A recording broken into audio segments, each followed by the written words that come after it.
Chapter 1, Section 5, Properties of Mental Math. Mental math equals doing the math in your head. And after this, I want to write this as well. You want you to write, but you can still show your work. But you still can. Well, you can't show your work, or you can't? You can still show your work when you do math in your head. How? I will show you that. Okay. Yeah, you just So, write it down. showing your work is just writing down what we're doing. For example, can you do 2 plus 3 in your head? Yeah. Can you write down 2 plus 3? Yes. 2 plus 3 equals 5. I did the math in my head, and I still showed my work. Okay? Yep. There are some strategies, excuse me, that we can use for mental math to make it easier for us, because not every problem for mental math is going to be like 2 plus 3. Okay? So one of the properties that we have is the commutative property. Commute. Does anyone know what the word commute means? What do you think, Happy? Communicate? Not communicate, commute. I don't know. If I said you commuted to school this morning, went, you traveled, you moved from one place to another. So this commutative property is that we can change the order. We can move the order to make it easier.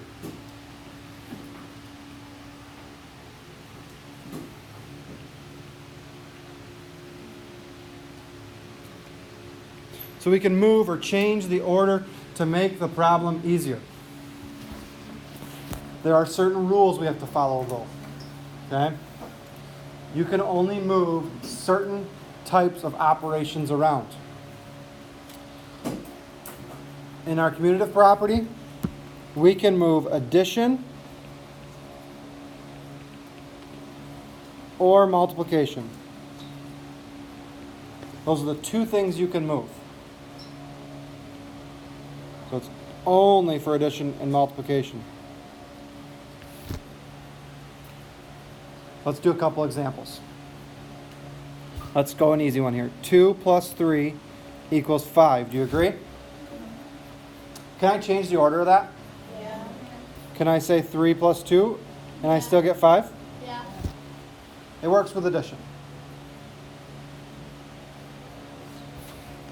Let's do one more addition one here. What if I had 8 plus 19 plus 2? Does anyone have an easier way to add those numbers than adding them in that order? Grady, what would you do first? I will do 8 plus 2, which is 10, 8 plus 19. Okay, see that? So we changed the order. We moved the 2 around, so we had 8 plus 2, because 8 plus 2 is easier to do than 8 plus 19 plus 2. 8 plus 2 is 10, plus 19 gives us, what do we get? 29. 29.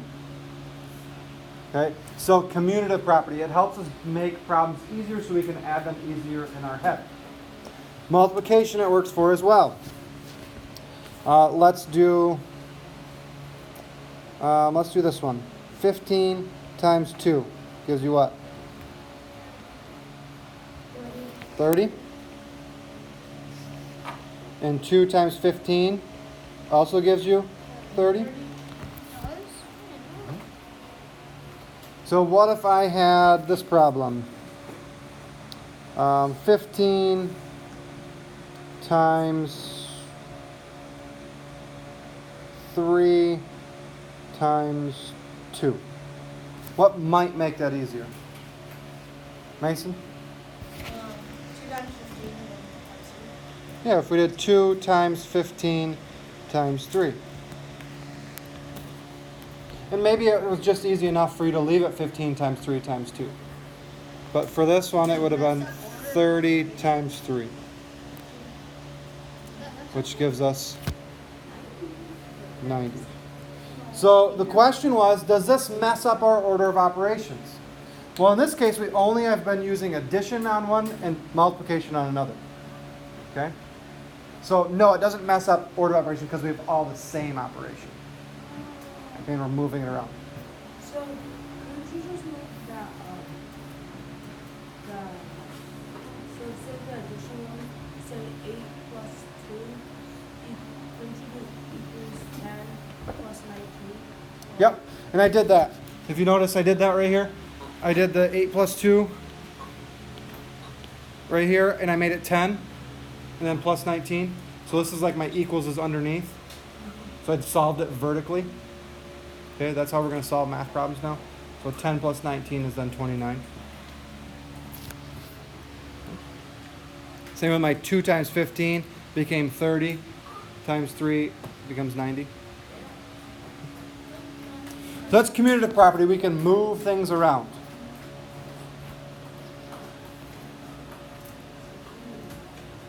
Now we have associative property.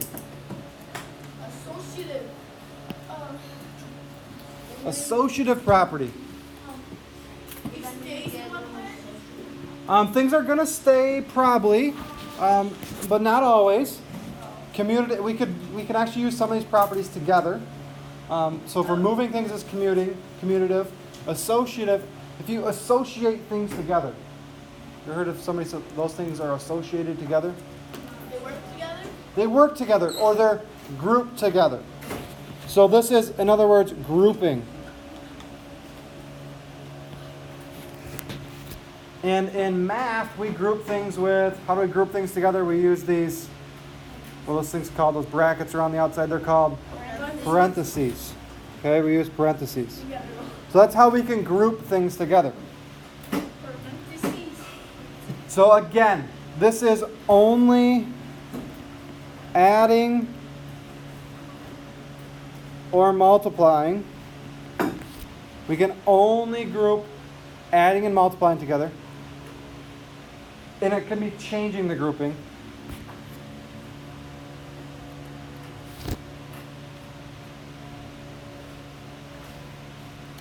So now I'm going to do a problem with 3 numbers here.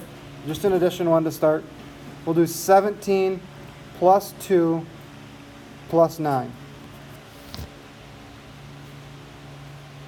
So in the math world, we could do 17 plus 2 first and then add 9. Or that is the exact same as saying 17 plus 2 plus 9 and doing parentheses around the 2 and 9 and adding the 2 and 9 first. They have to be the same. It would be the same problem. Yep. Wait, can you do 7? Everything would be. So this would be an example of grouping. If you want to add 17 plus 2 first, you can. 17 plus 2 is 19. Then we have plus 9 gives me 28. Or 2 plus 9 is 11. Plus 17 still gives me 28. I group them together, Still get the same answer. and I still get the same answer. Makes. You can move them around. I could also move them around, but that's not our associative property, right? That's our commutative. So yes, you're going to have to pick when you do these problems what is going to make it easiest for me to do mentally. If you want to use the associative property and say, hey, I'm going to do 17 plus 2 and then add 9, or I'm going to do the associative property and do 2 plus 9 then add 17. Or if you look at this original problem and say, I want to do the commutative property and move and do 17 plus 9 first, you can do that. Both. You can do both. Yep. Is both harder? When we do mental math, we do a lot of both of these at the same time, and we don't even realize it. So now we're just going to take the time and think, okay, what are we doing? What is our brain doing? Right? Because on this first one that we did, this 8 plus 19 plus 2, to do that mentally, most of our brains did 8 plus 2 first. Yeah. You did the commutative property, but you didn't even know it. because you didn't think about it. So now we're thinking about it and saying, okay, what would I do to make this easier? So, okay. So if it makes it easier for you to group them, do that. If it makes it easier for you to move them around, do that. But no, you can only move them if they're addition or if they're multiplication. So let's do a grouping one with multiplication. Say 12 times 2 times 4 is obviously the same as 12 times 2 times 4. But you can group that two different ways. You could take 12 times 2. Or you could say, I'm going to do 2 times 4 first. So on the left side, what's 12? What's 12 times 2? Grady, 12 times 2. 24. Times 4. 24 times 4. 96. 96. Okay, and if you get to one like that where you're like, I'm not really sure, I like to break it down and I go, okay, what's 4 times 20? It gives me 80. And then 4 times 4 gives me 16. I add them back together.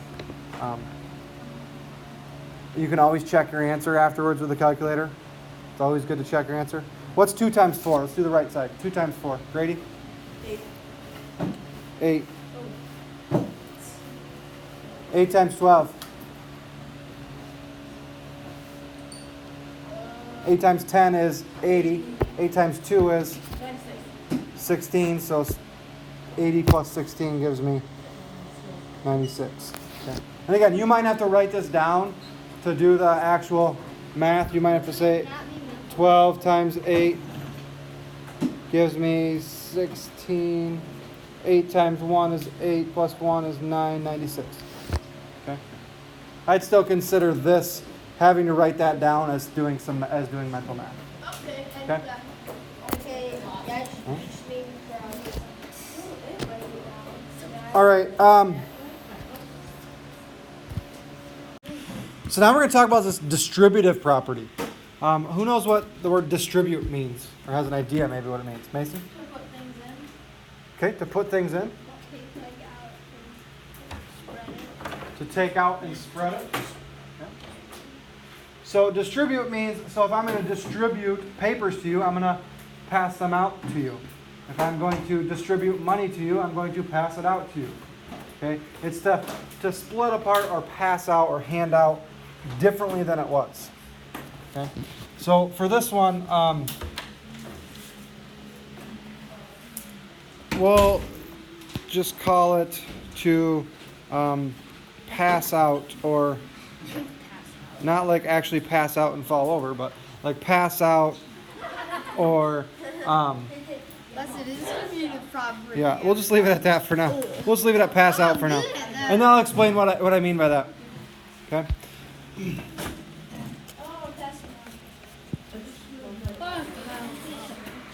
Couple ways to think about the distributive property. So let me write down a problem for you. If I've got 6 times 10 plus 4. 6 times 10 plus 4. I could very easily solve this. I would do my parentheses first. 10 plus 4 is 14. And 14 times 6. Let's think about that one. You use the X. That's a little hard. I did use the X, just so you knew. Dun, dun. 6 times 14. It's a little hard to do in your head, isn't it? Nah, just kidding. 60 plus 24 would be 84. Okay, so that was a little hard to do in my head. So now we're going to use our distributive property to do this. This is the same as saying 6 times 10 plus 6 times 4. Because this is how I did this problem in my head. I did 6 times 10 in my head, because I could do that pretty easily. Which is what? 6 times 10 is 60. Plus, what's 6 times 4? 24. Can you add 60 and 24 in your head? Yep, 84. 84. We get the same answer. This for me, it was way easier to do the one on the right in my head than the one on the left. Because 6 times 14 is harder for me to do in my head. How does it know? So my distributive property says I can take the multiplication on the outside and multiply it times the first number and times the second number. So we have that one and this one. And then I can just add them together.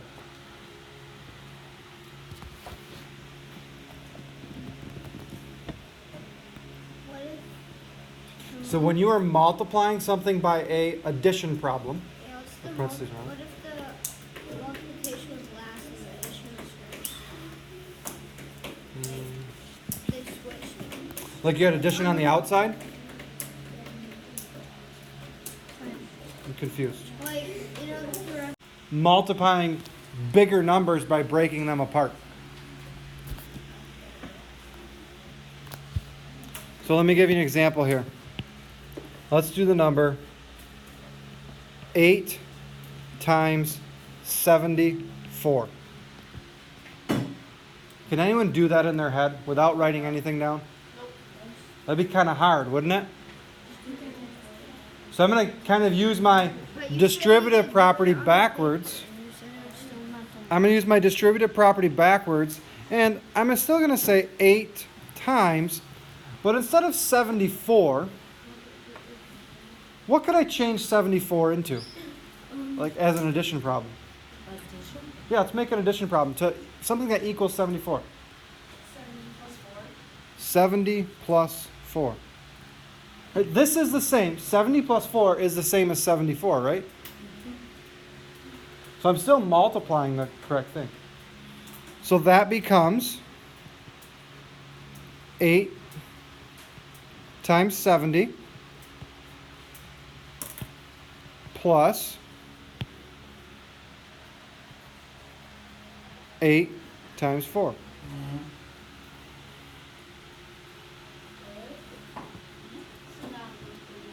So here's, I've broken my multiplication problem apart. Do you understand that piece? Yeah. Okay. And now I'm using my distributive property. The 8 times the 70 is right here. And the 8 times the 4 is right here. Okay. Instead of 70 turns into a 84. So what's 8 times 70? What's your trick when there's zeros? Take the 0 off, right? 8 times 7? Wait, I'm still confused. It will be 560. Because 56, and you put your 0 back on. 8 times 4. Mason? 32. 560 plus 32.